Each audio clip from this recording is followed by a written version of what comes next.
Namo tassa bhagavato arahato samma sambuddhassa.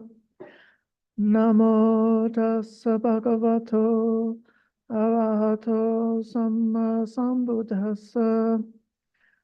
Namo tassa bhagavato arahato samma sambuddhassa. Buddham dhammang sangham namasami.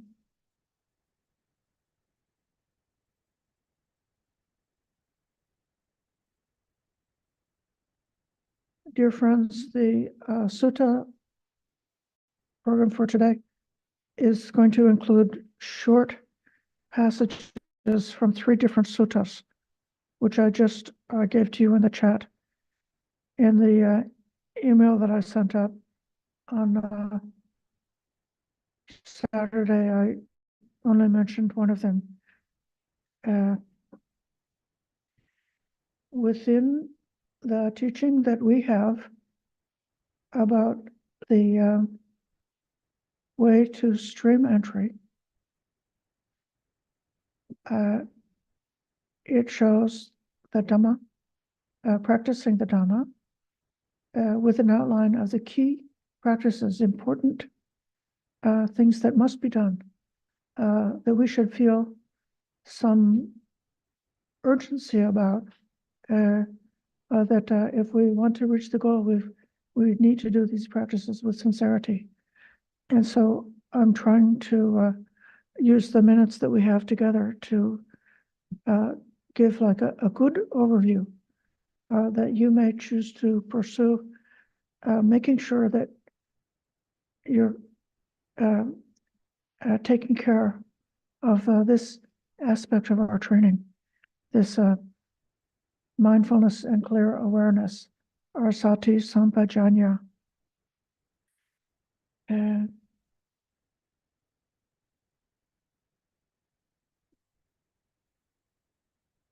I want to begin with the one paragraph that's in the Foundations of Mindfulness. This is something that probably is familiar to many of us, those who have been studying for a while. And so I'm going to share the screen so we can see it.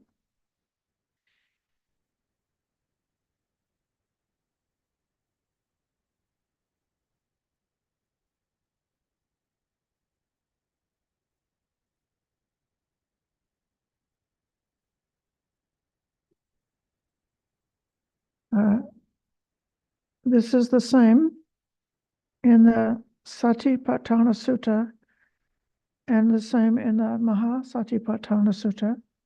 The foundations of mindfulness are the longer foundations of mindfulness. It's under the mindfulness of the body in this case. And Kaya Anupassana, that's mindfulness of the body, and then sampajañña is translated by Bodhisattva as situational awareness. The prefix sam can mean complete or thorough, and then sampa is complete or thorough, and then the jhana is an aspect of knowing. It's one of the forms of the root for knowing, and so it can have the meaning of clear or thorough understanding. It could have implication of wisdom, but most of the time the context we see it is not so much in terms of the ultimate liberating wisdom, but more in terms of a preliminary practice. And this description here is a little bit on the preliminary side. Furthermore, a mendicant or a practitioner acts with situational awareness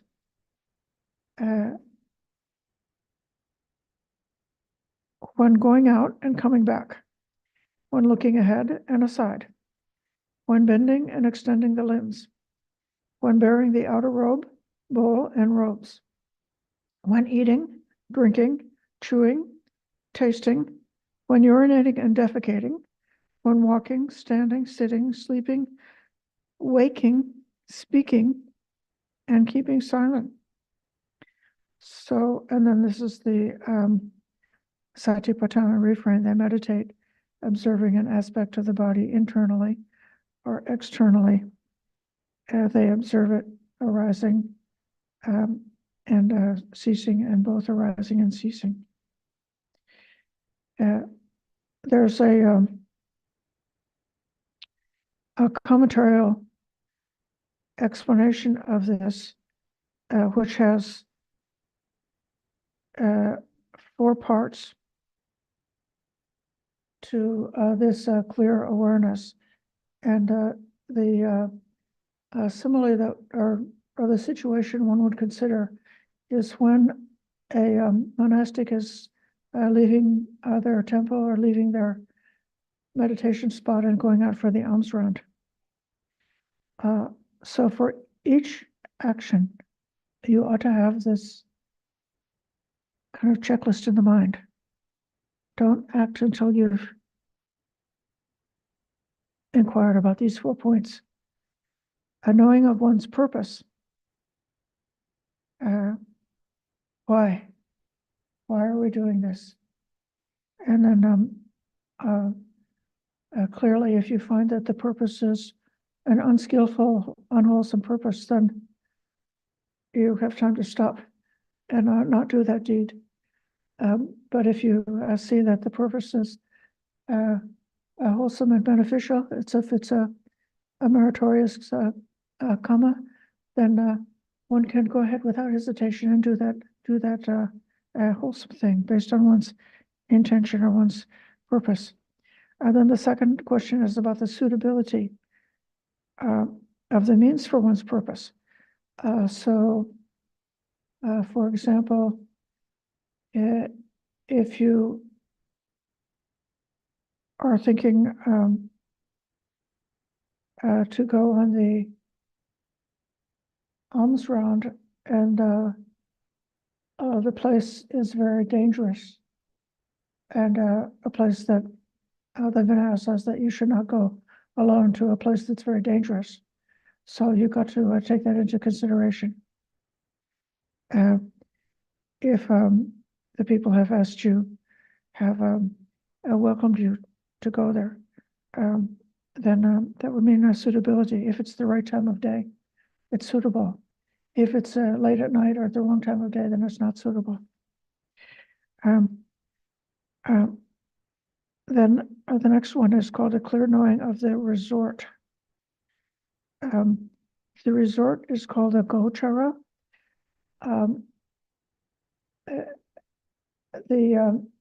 When the cow goes to graze, the pasture where they're grazing is called the gochara. So, in particular, as a meditator, what is the pasture or the clear place to practice? The place that where are we going to accomplish our goal in practice? It's within this 6-foot strand, the mind and body. So we're not worried about what's happening in Washington or what's happening in the world or what's happening in another country or what's happening with another person, but we're concerned about our own domain that we have control over, a choice over. And then the last one is clear knowing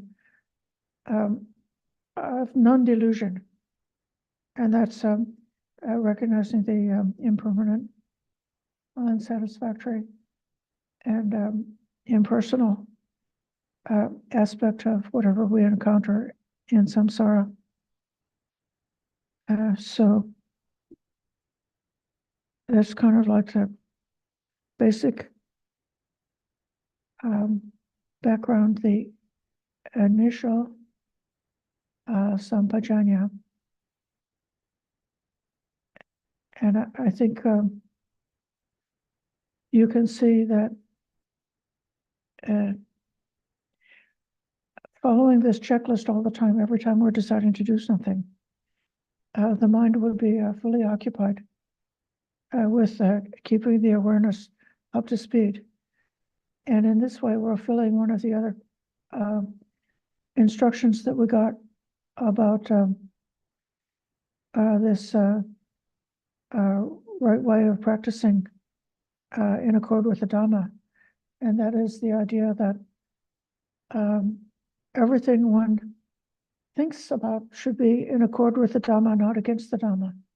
Everything that one speaks about should be in accord with the Dhamma, not against the Dhamma.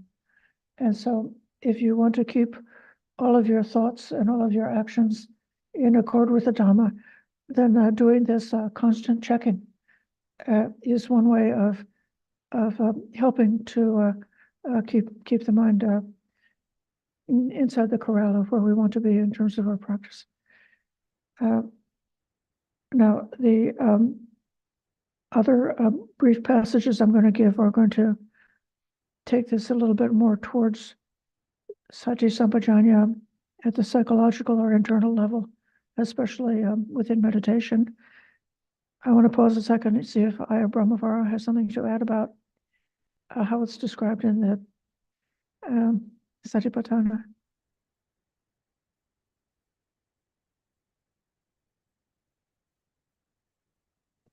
Thank you, Ayya. Yeah, what comes to mind for me, actually, this word gochara, it just has an association with me around sense restraints. So I'm just, what's processing for me is the sense of, yeah, if we're really focused on what is sampajañña and how can I stay, within the skillful framework, there's also quite a bit of restraint involved. It's like to, in a way, channel our attention skillfully. And it's not to neglect or ignore, what's going on around us, but it's more like, can I stay centered? I suppose in modern language, you say like, to be centered is really what it's pointing to. And can I stay centered, even in the midst maybe of a lot of busyness and a lot of sensory impingement? So these are the sort of thoughts that are running through my mind. And it's really lovely to see these 4 points in relation to sampajañña, sati sampajañña. I'm finding this very helpful. Yeah, thank you. Okay. I'm going to go on to the passage from the Samyutta Nikaya about mindfulness.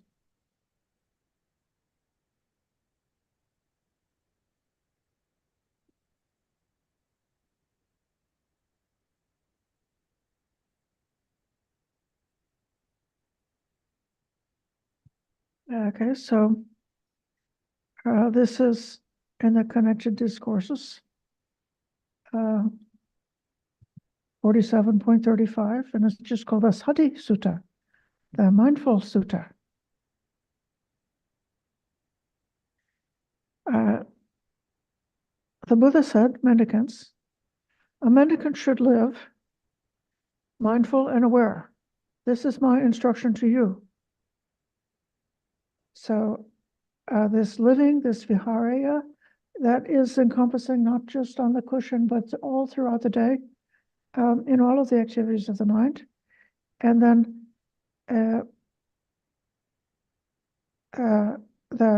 one should be sato, that's a mindful one. And then one should be sampajañña, that's aware, with that clear awareness. How is a mendicant mindful? And now this is referring to the Satipatthana Sutta. It's when a mendicant meditates by observing an aspect of the body. In the Pali, this is kaya anupasi. So anupasi is contemplating, and the kaya, contemplating the body in the body, there's many various explanations that's given for that a particular turn of phrase, but it's immediate, not thinking a week later about, something happened in the body and I was too oblivious to notice it at the time, but I may remember it later on. But instead, in real time, keeping my awareness within the body, and then looking for the material aspects of material body in the body. And then there's this refrain, keen.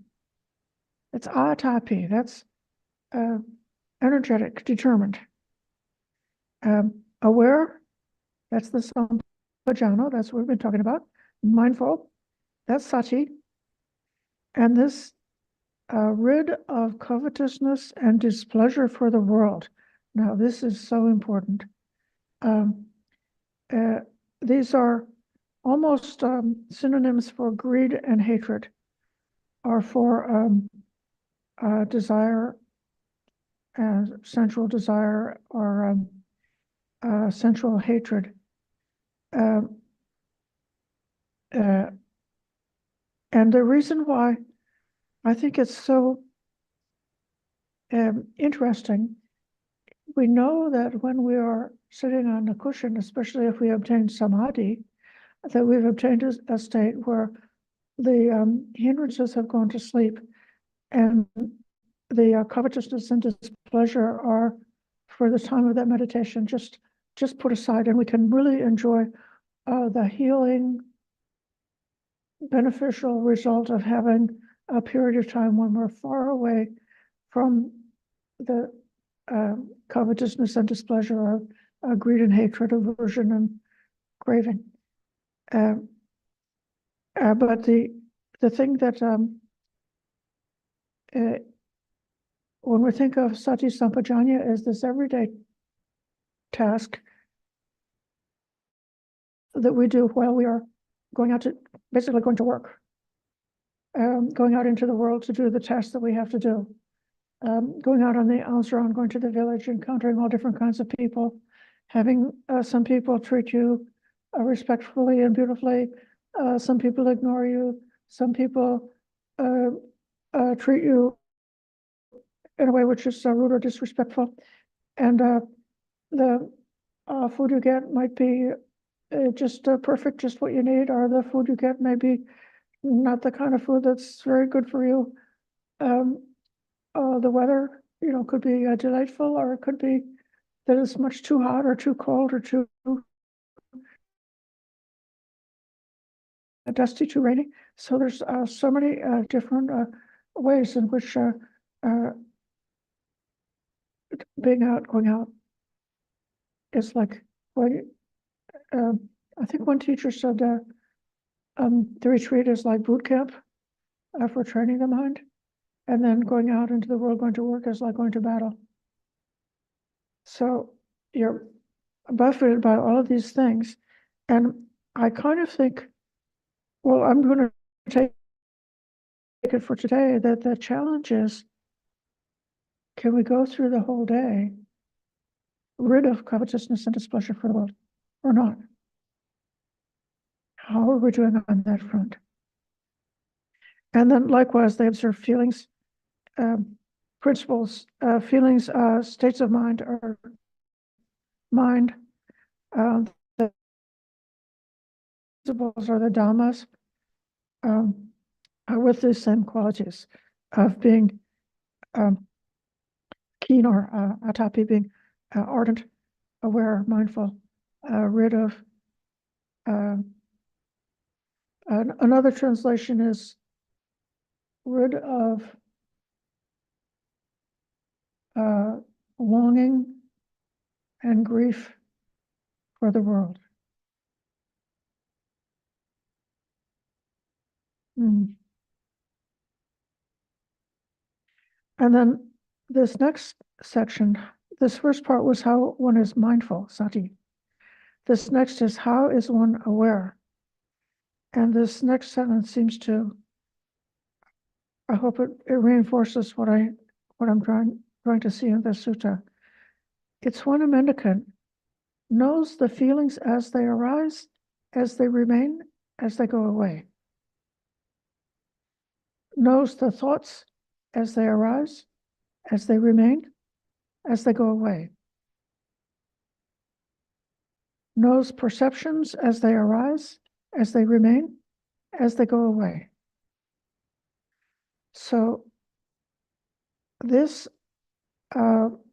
swimming in a sea of feelings, thoughts, and perceptions is a kind of, like, that's our world. When we have to go off the meditation cushion, we may be buffeted by a lot of different feelings, a lot of different thoughts. While I was preparing for this sutta, I remembered that there's a small leak in the faucet to the washing machine. And my mind wanted to find out how to remove a broken screw. And then my mind wanted to, like, eagerly look around a little bit and get that bit of learning so that I could, solve that problem and do my duty. And so it's a very simple, like a non-controversial example, because the faucet is not blaming me or trying to ruin my reputation or something. but nevertheless, it's the world outside is like, it's one thing after another, so many different things, and everything that happens is a possibility for feelings to arise, for thoughts and perceptions to arise. And while we're in this whirlwind, are we also able to keep this other aspect going, being keen, aware, mindful, free of longing and grief for the world? Are we also simultaneously able to keep that checklist going? Is this, what is my intention here? Is it suitable? Is it, am I keeping awareness focused on my side of the net in terms of my responsibility? And is wisdom coming to play? So then the challenge of this quick mindfulness becomes even more of a challenge. However, I'll also point out that the number of moments that are available in a minute is so great that there's actually plenty of time to be aware of all of these different aspects and features of the situation, and to be monitoring our own responses. But I do feel that especially the feelings, thoughts, and perceptions, that's a kind of that's a cluster, isn't it? Like a thought always comes along with a feeling and a perception, and a perception always comes along with a feeling, and some kind of a thought. So these things are really coming up together all the time, and it's a wonderful exercise in bringing our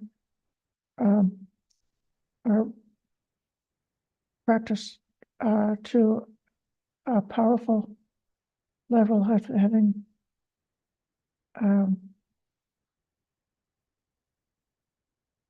skill, being in charge of in a certain way, of our own process, knowing that we can choose directing awareness here, and we're able to sustain directing awareness there to keep this going. So now I'll pause again for now. In a future week, Ayya Brahmavara is going to be leading the session and asking for my second thoughts. Now it's my turn to ask you for second thoughts.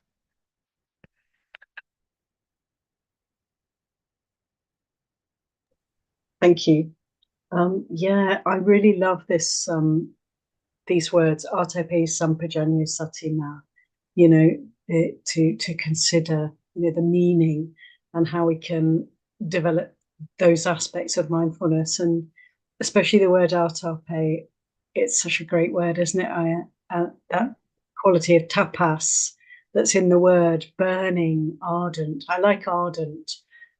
That's a nice translation, but keen is great as well. But it's just that sense of putting our all into this and the effort that's required. And it, you know, it just brings to mind the similes of, like, you know, if you really understand samsara, you're going to, you know, wish to be free from samsara as if your head's on fire, you know.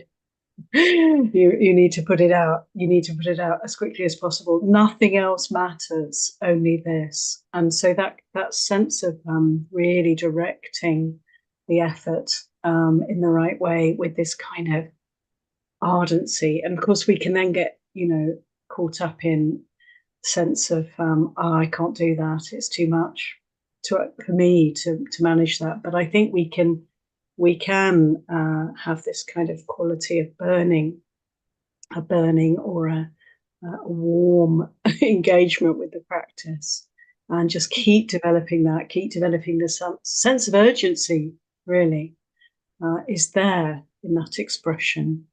And the other thing I'm considering as we look at this beautiful teaching is, the awareness, to maintain that degree of awareness. For me, it's like if I focus my awareness, my attention on perceptions and thoughts, that can be quite tricky. And you've said this many times, Sobhana, that of course the mind is tricky, and we can be a little bit deceived by these aspects of our experience. They can be a bit confusing. They're tinged with ignorance. So for me, I particularly hone in on the feelings, to be aware of feelings. Because as you said only this morning, I said, you know, when we can pay attention to the body, it is quite genuine and straightforward for us. And so I find this comes up for me again and again in the practice, to be able to maintain that quality of awareness with an ardency and with a right, skillful understanding of mindfulness and what it is we're trying to do. For me, it's much easier to focus the awareness on feeling, and then to the sustainability of that, the continuity of the practice then is there.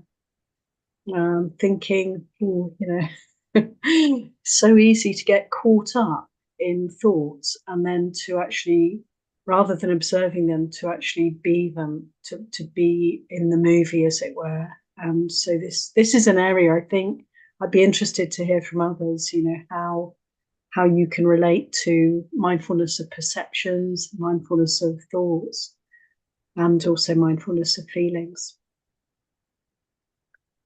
This may be a good time to pause and see if some of the group have got comments or questions so far.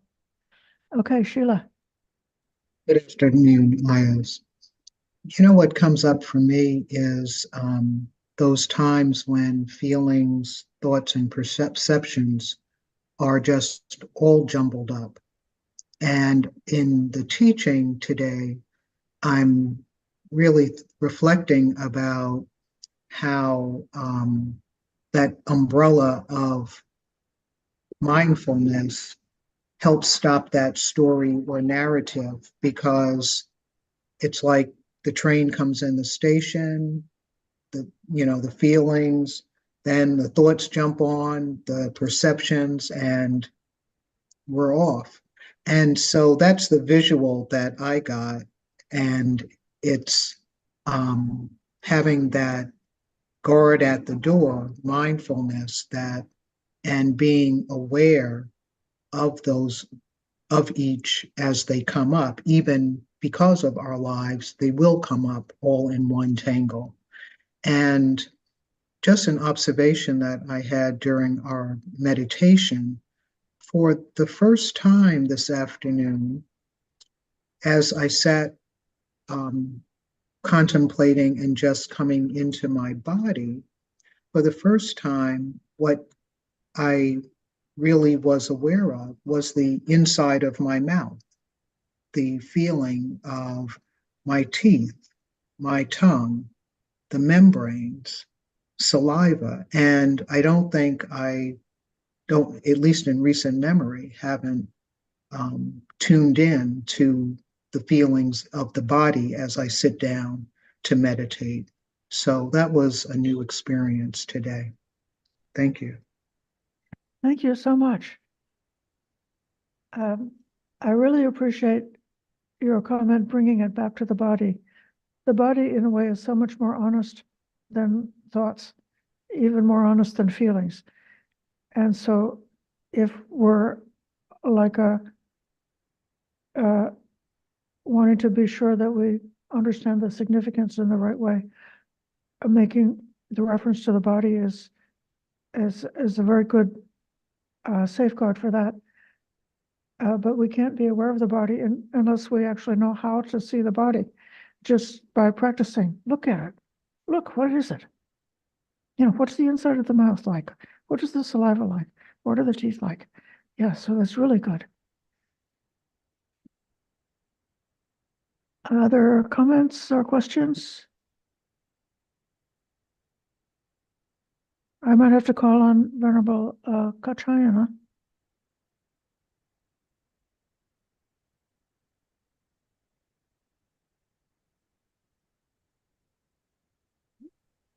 Didn't have any particular comment in mind, though we were actually here just this morning doing a little body contemplation in terms of the elements, and was just paying attention to the mouth a little bit, like the hardness of the teeth and the wetness of the saliva and all those things. So just noticing that connection from this morning, but I don't have any other comment beyond that. It's a good practice, and I appreciate Sheila now reminding me of it. Okay, thank you. I also bring in your picture up so that Brahmavara can see you. Yes, happy to see you. Oh, Brahmavara, good to have you with us. Okay, I'll call on Richard.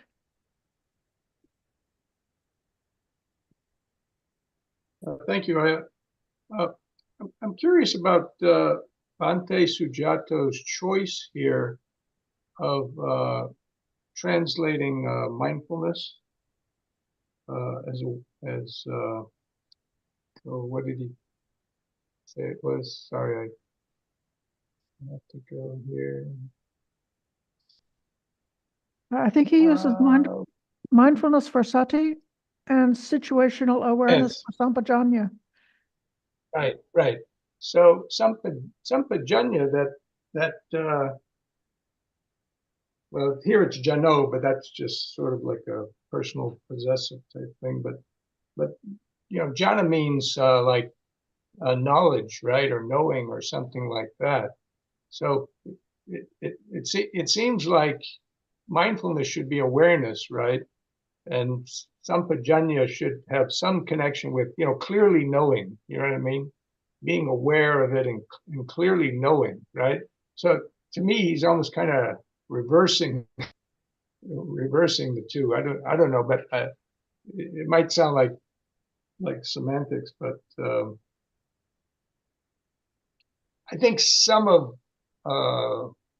my opinion, what Buddha is trying to get across, gets a little lost by that particular choice there.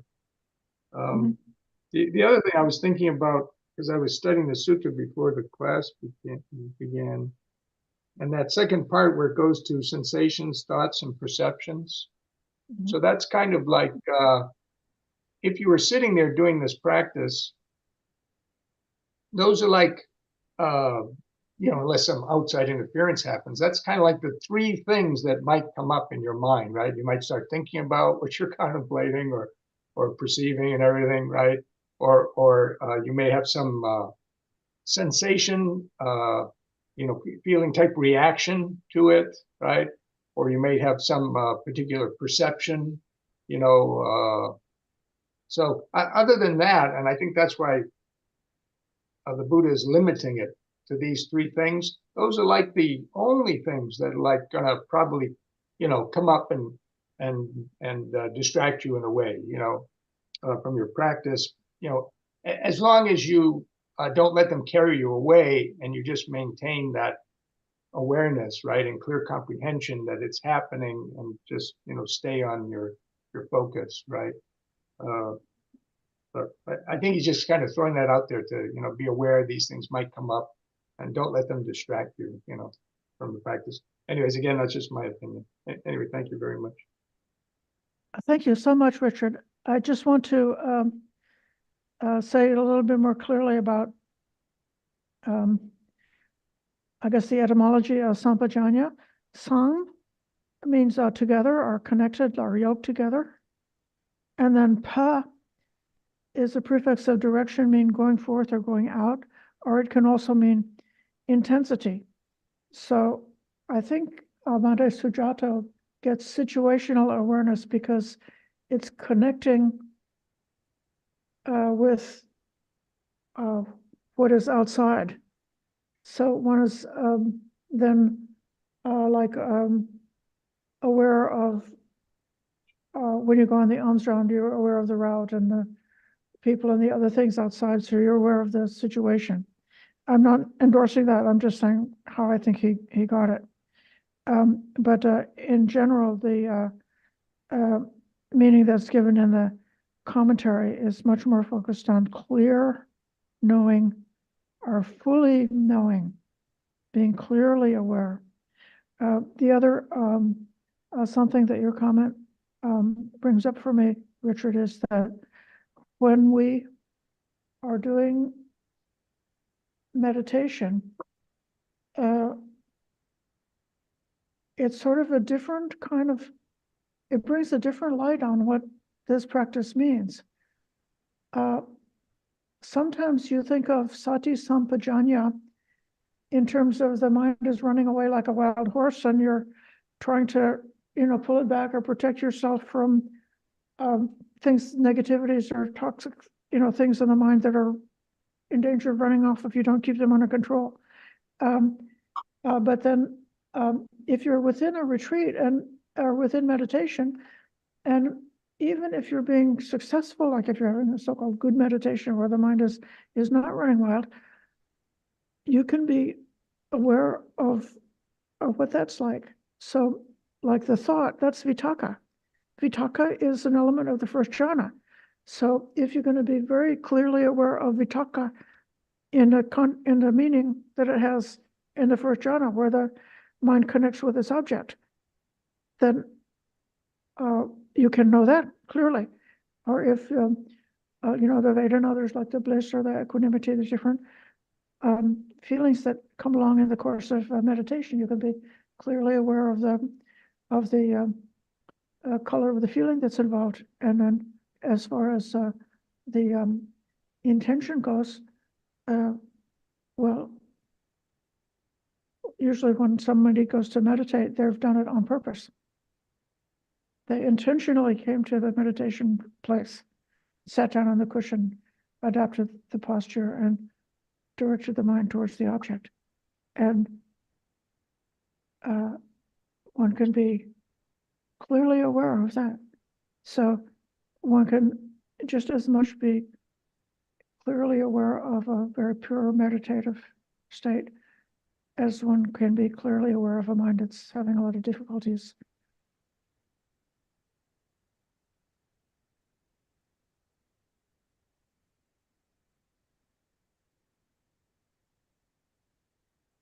I'm also pleased that several of you have spontaneously mentioned guarding the mind, because that's the other twin aspect of, it's like the next thing on the list in my outline, and it's what will be coming up on Tuesday, will be about guarding the senses. I'll call on Sharanya. So Ayya, earlier this afternoon, you mentioned something about, again, guarding the senses, being aware of what's in the mind. And I think you might have said, watching your speech, right? And I was just thinking about my work as a therapist, but also how I am with my own thoughts and speech. And a lot of times there's a lot of cathartic release that comes from just expressing your experience. And yet I know that someone who's kind of really evolved would not even feel the need to have to express their opinion, because I suppose they're not clinging to it. So I guess I was just asking about what role psychoanalysis has with the Dharma, how does that fit in terms of like right profession, but also in terms of its approach and how that is opposed to the Dharma.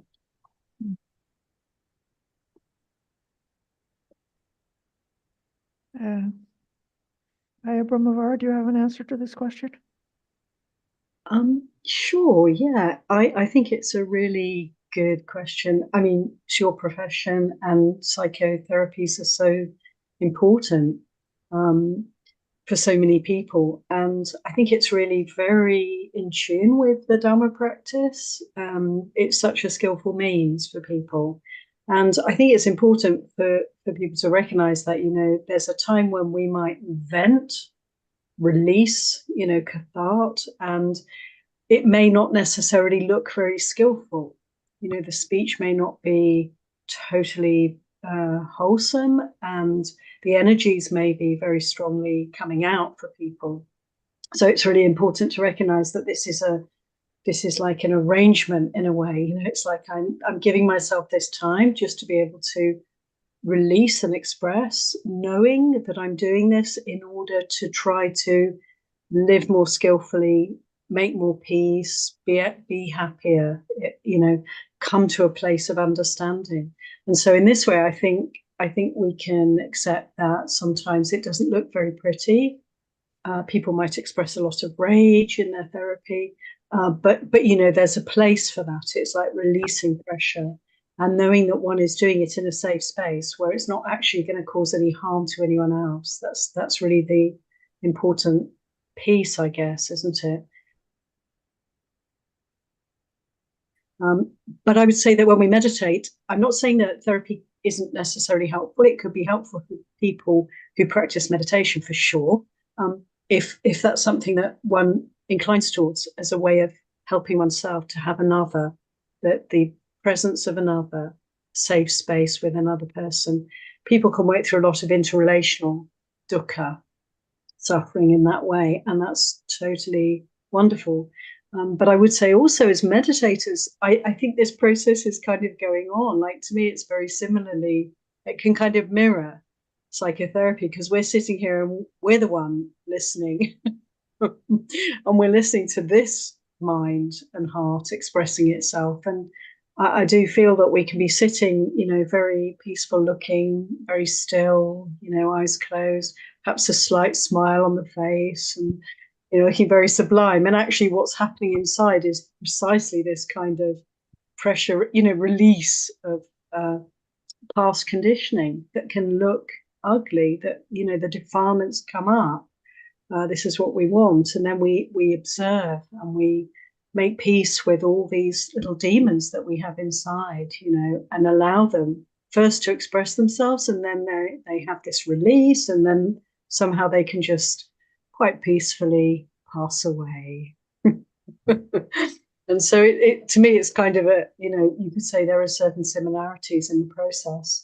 And meditation then, of course, is a very good way to heal, to overcome trauma, to come out of suffering, all the past conditioning.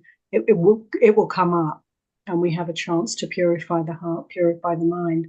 So to me, this is the ultimate therapy. So I hope that's helpful, Sharanya. Okay, I'm going to call on Sheila, and then I want to go back. I've got one more reading to give before we close today.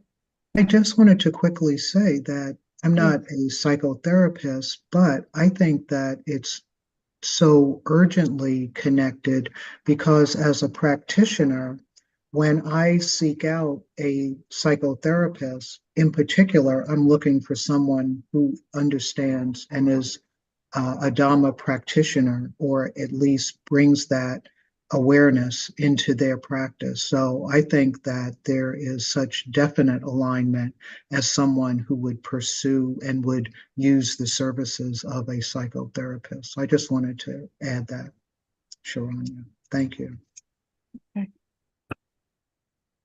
I'm going to come back to the last reading for today.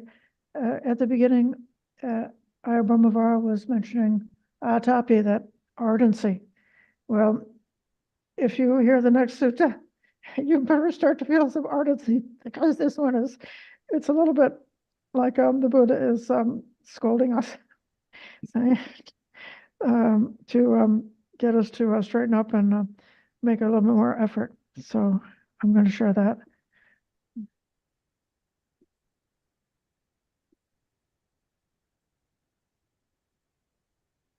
This is called Sati Sampajañña Sutta. You could say mindfulness and clear awareness.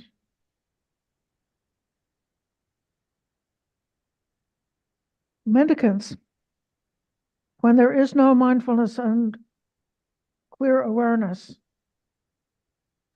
one who lacks mindfulness and clear awareness has destroyed a vital condition for conscience and prudence. When there is no conscience and prudence, one who lacks conscience and prudence has destroyed a vital condition for sense restraint. When there is no sense restraint, one who lacks sense restraint has destroyed a vital condition for ethical conduct. When there is no ethical conduct, one who lacks ethics has destroyed a vital condition for right samadhi.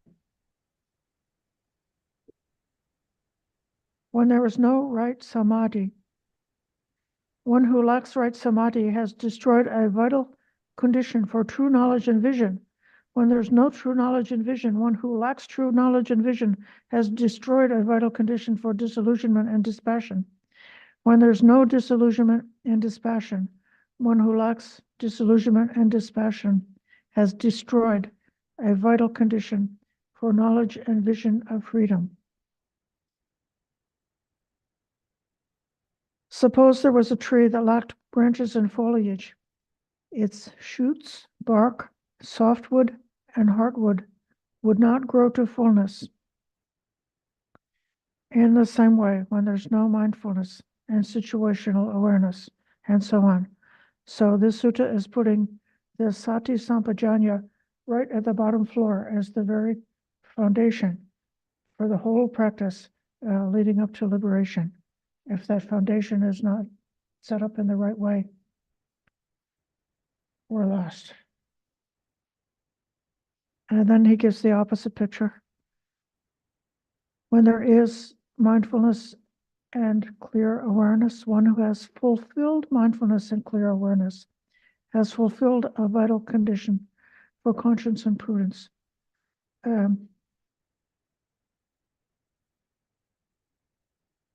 The term that's called a vital condition is Upanisa. And there's a very famous sutta called Upanisa Sutta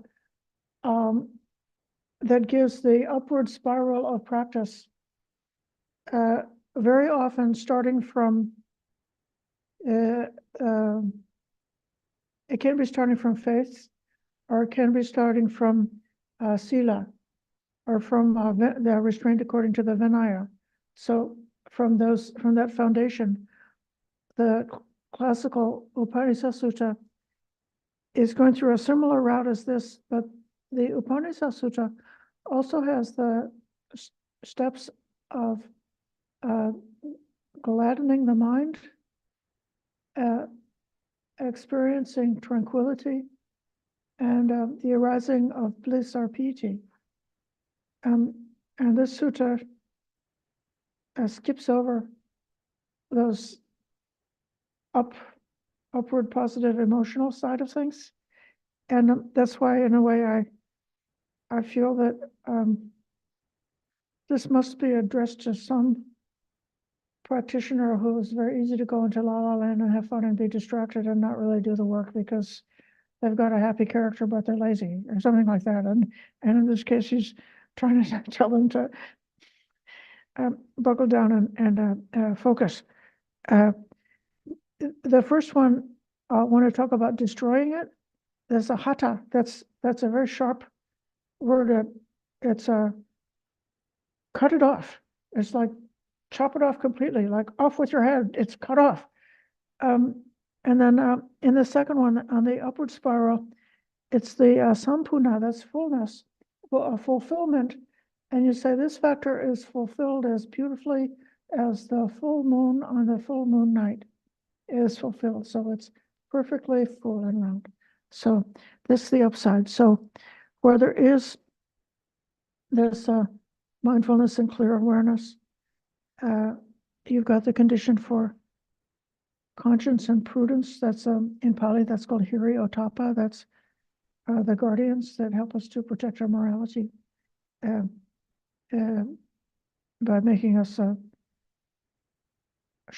pull away from the bad consequences of an unskillful deed, and to be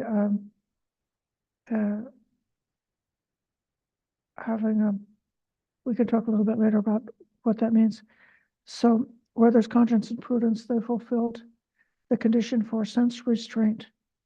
And then from sense restraint fulfills the condition for ethical conduct. And then from ethics is the right condition for right samadhi. So here in the other versions, as a result of ethics, the mind becomes joyful. And as a result of that joy, the mind and body become tranquil. And because of that tranquility, that the mind can enter into samadhi or concentration. From the right concentration is fulfilled the vital condition for true knowledge and vision. That's seeing and knowing what has become as it really is. Where there's the true knowledge and vision, you fulfill the condition for disillusionment. That's called nibbida. We talked about that in the past few days. That is losing our delusions about samsara. And viraga is the fading away of the personality view, or the fading away of passion, becoming dispassionate. So the emotional reactions, as well as the sense of a hard and real ego, are both fading away. One is disappearing. With this disillusionment, dispassion, you fulfill the condition for knowledge and vision of freedom. That will be the final liberation of Nibbana. Suppose there's a tree that was complete with its branches and foliage. Its shoots, bark, softwood, and heartwood would grow to fullness. In the same way, when there's mindfulness and situational awareness, one who has fulfilled it fulfills the vital conditions leading all the way up to the knowledge and vision of freedom. So there's a hand up from John. Go ahead, John, and then I'll ask Brahmavara to teach us what this means. Okay. Well, thank you for calling on me. Thank you for the teachings. Earlier, the word trauma was mentioned, I believe, by Ayya Brahmavara. And I'm wondering if you would like to expand, perhaps not, but if you would like to expand on a Buddhist understanding of trauma. Thank you. You're welcome.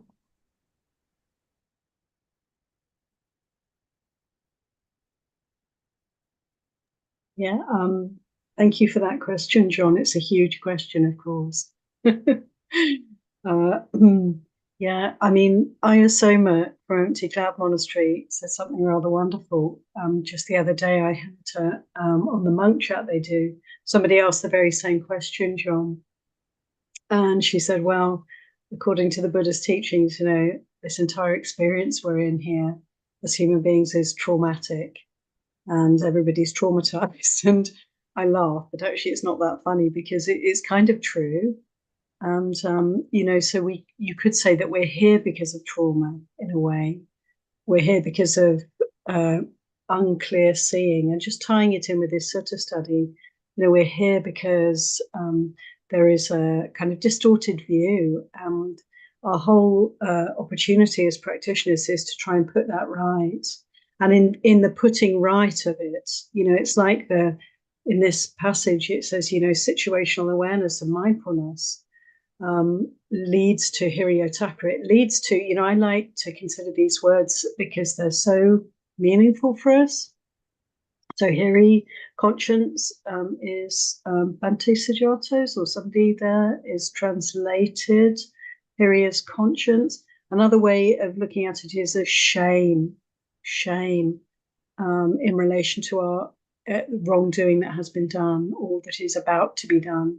And then otapa is the fear that keeps us from doing wrong or doing unskillful things. And prudence is a very good translation, but I actually prefer that fear of wrongdoing. It's like, it's a terrible direction I'm going in, you know, going towards the hot coals, towards more burning, more suffering, more trauma. Let me back off and avoid that at all costs. So it's the situational awareness, mindfulness, sati, sampajañña, with this ardent effort that enables us to see when we may be stepping towards some sort of harm, some sort of trauma, you could say. And when we practice, a lot of our experience can also be unearthing past trauma. And again, kind of almost reliving and feeling what we might not have been able to feel at the time fully enough. And that inability to fully process what's happened in the past can lead to a kind of obstruction that when we practice sati sampajañña, these very obstructions will come up. And often there can be, actually, if we've been involved in trauma intentionally in any way through ignorance, we will feel shame, we will feel remorse, we will feel regret, and it's painful. And we have, you know, we stay with that until we've worked through and fully understood and learned from that experience. And if traumatic experiences from the past have come from the sense of outside, you know, I'm a victim of trauma, again, we can face our relationship with that experience and whatever feelings are around it, you know, of anger or vengefulness or fear or whatever it may be. Again, they can come up for us and we can process all of that pain and suffering. And for a lot of people, this can be, you know, both mental and also physical experience, can't it? Of like energy that's been pent up, that's been held in check, that's knotty, that's obstructed, and the energy can start to release in such a way that we might shake and quiver, you know, and really feel a lot of kind of almost like a upwelling of emotions in the body. And all we have to do is to remain sati sampajañña, stay steady and be present for whatever comes up. And so that's a sort of multifaceted answer, but trauma, yes, is something, it's a word, but it's a word that's become quite, it's being investigated at this time a lot more than in the past. And I think it's really helpful to connect our experience with this concept of trauma and to see, you know, do I hold any trauma? Is there trauma arising? And how to work with trauma. Very much, we have all the tools actually at our disposal in the practice. And psychotherapy has come into the conversation already. And so when we might feel overwhelmed by what's arising for us in our practice, then sometimes it can be very helpful to go to a good friend, or even to also seek a therapist and have some help to just be able to contain, to hold, and to be with whatever's arising for us. For sure, with sati sampajañña, we can kind of investigate, we can kind of unearth. We don't have to try, it happens naturally, that anything that's unexperienced, anything that's not finished for us karmically will arise, and we will have the opportunity to put it to rest through experiencing, understanding, and then naturally letting go.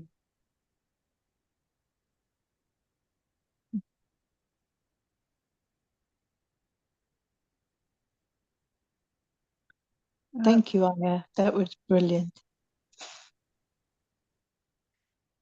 The Upanishad idea, which is really speaking about, most importantly, about how the sequence of setting up the causation allows our evolution, or the blossoming of our practice to come about in a way which has not been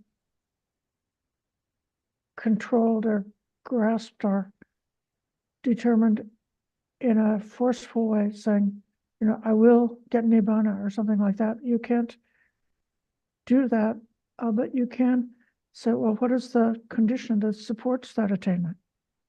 And it may be that you're able to apply some energy to building up this condition. And then when building up or establishing the right conditions within yourself, and then allowing nature to take its course, then the next stage or level of this evolution then opens up as if by nature, as if by itself, without having to be exerting willpower to determine it that way. It's a more gentle process of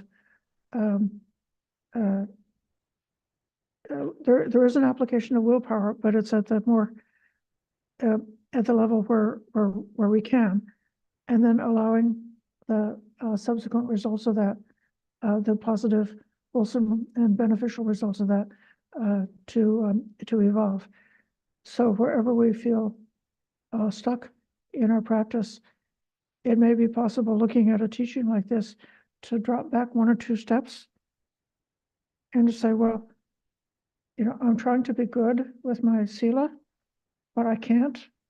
I keep, I'm a compulsive thief, and I keep stealing things again and again, and I'm not able to stop myself from stealing. That would be a sort of a humorous example. So then I found out that this hiri otapa is a condition for a good sila. So then I felt like, if I ponder and reflect about it, say, well, what is going to be the consequence? Or would I be proud to be that kind of person? Or would I be, ashamed to be that kind of person? Then kind of like cultivate that, and then see if that makes it possible for the sila to be held. And likewise, like that, step by step, all along the way.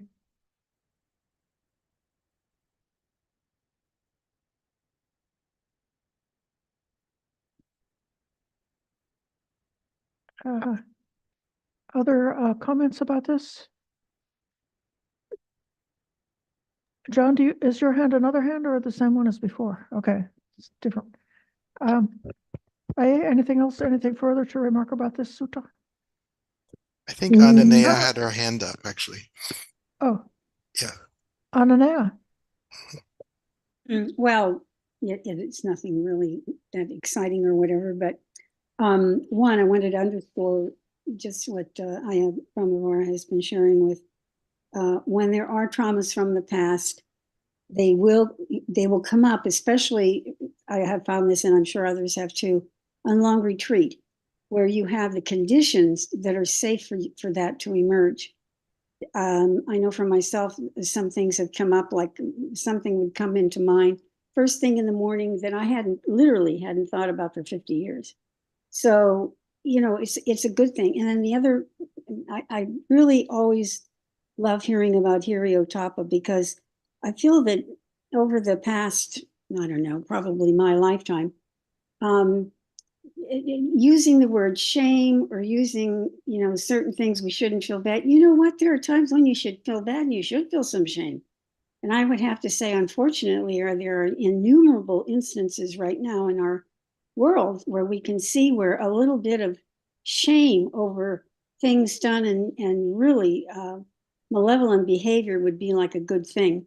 So obviously, we don't want to shame people punitively and as a means to demean, but some sense of what is right, and when you know in your heart that you've done something, that you've made an error, yeah, you will feel these two.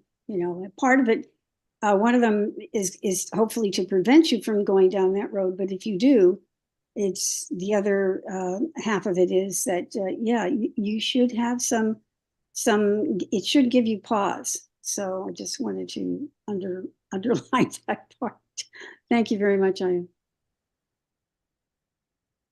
Thank you, Anna. There's something I'd like to bring in a little bit further through that sutta, Ayya Sobhana, just observing, how dispassion, letting go, that kind of weariness with the conditioned world, that it comes about in this sequence, after the samadhi has been developed.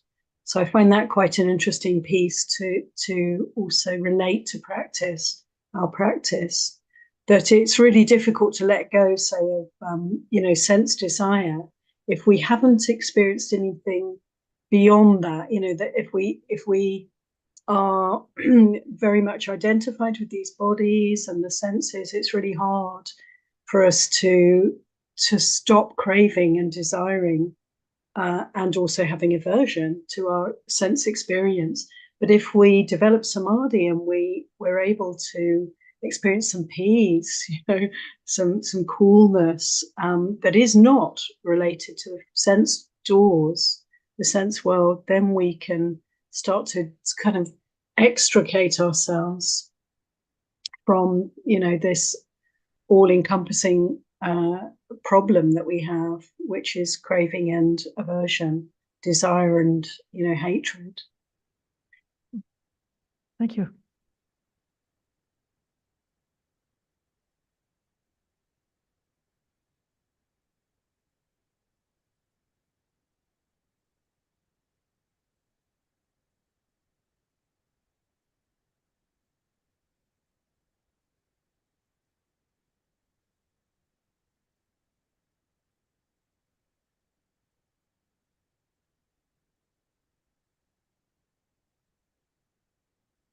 So I hope that everyone may feel complete with the sutta.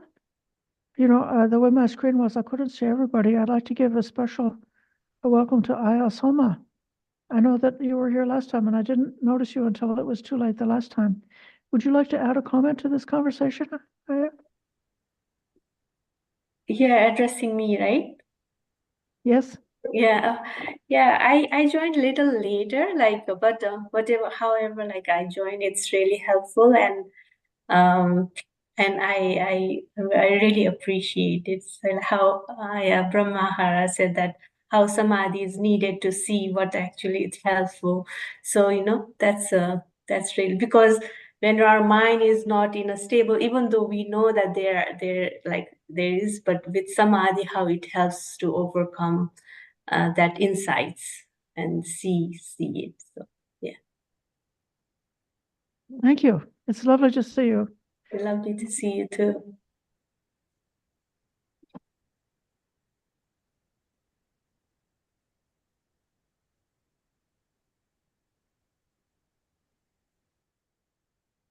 Richard.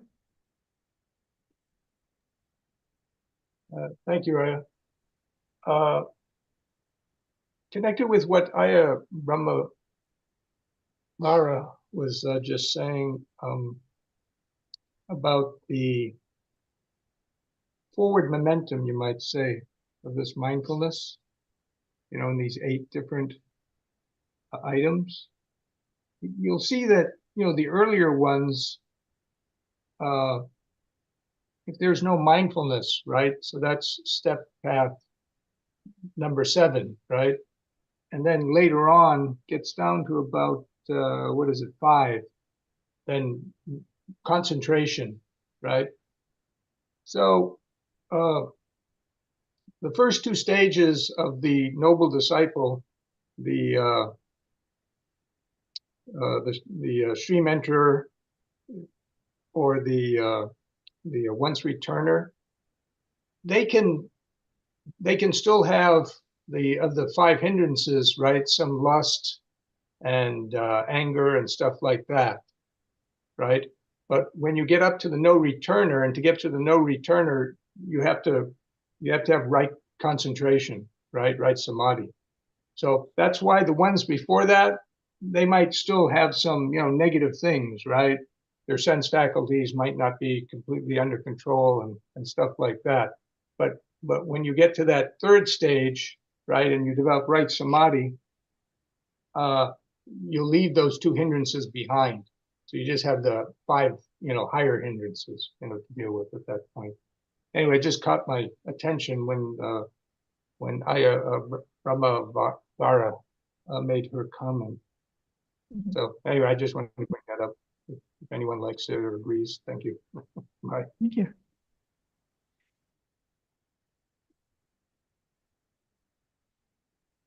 In the context of what we have been examining as far as the factors of stream entry, there is something about the yoniso manasikara, which is one of the 4 basic factors for stream entry. That's the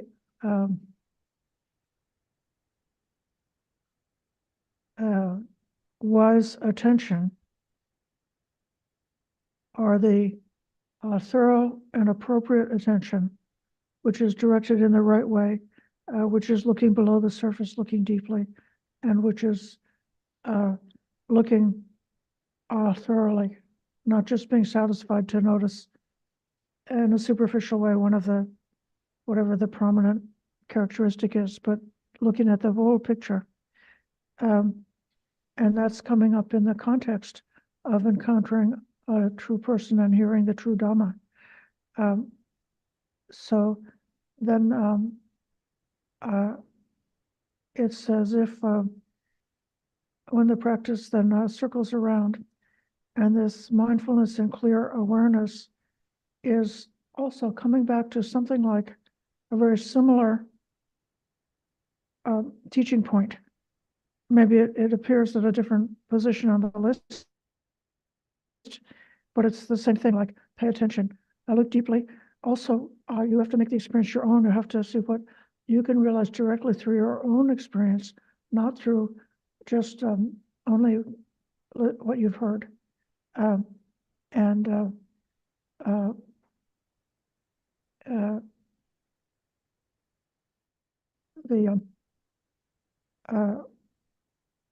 persistent, kind of like an all-encompassing, keep looking, keep investigating until don't stop until you've gotten to the bottom of it. So if you're trying to be mindful, and it's not like getting a desirable result. Let's say you learned how to meditate, and you've been going on retreats or listening to Dhamma talks, and every time anger comes up, you're mindful of your anger, and then you've been practicing for 30 or 40 years, and every time you're angry, you're mindful of your anger. Well, something should have changed in terms of how quickly, how easily, whatever those conditions are that's supporting anger, then as long as any of the negativity is present, the Hiriotapa is going to tell you, try, keep trying, keep making the endeavor. You want to be like the Buddha the Bodhisattva was trying to get to the bottom of suffering. And with such tremendous courage, he wouldn't stop investigating until he had discovered the answer. Like, what are the conditions for this perpetuation of the human suffering? And so there's same thing with us, that whatever state that we're in as far as the stages of the practice, we should have that ardency and that persistence to keep investigating until we break through and break through the next thing, that the edge of our practice. What's the next thing that we need to be able to take care of?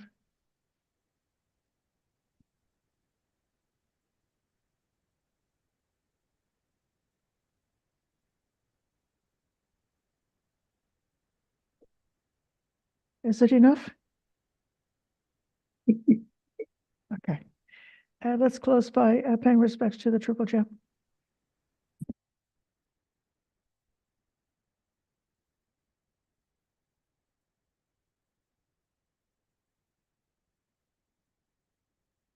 Araham Samma Sambuddho Bhagava Buddham Bhagavantam Abhivademi Savakato Bhagavata Dhammo Dhammam Namasami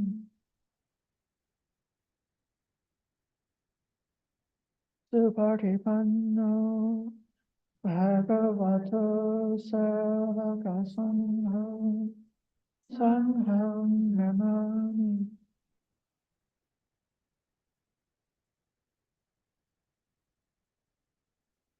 Thank you, everyone, for your practice and for your patient listening today. Thank you, Ayya. Thank you, Ayya. Thank you. Thank you.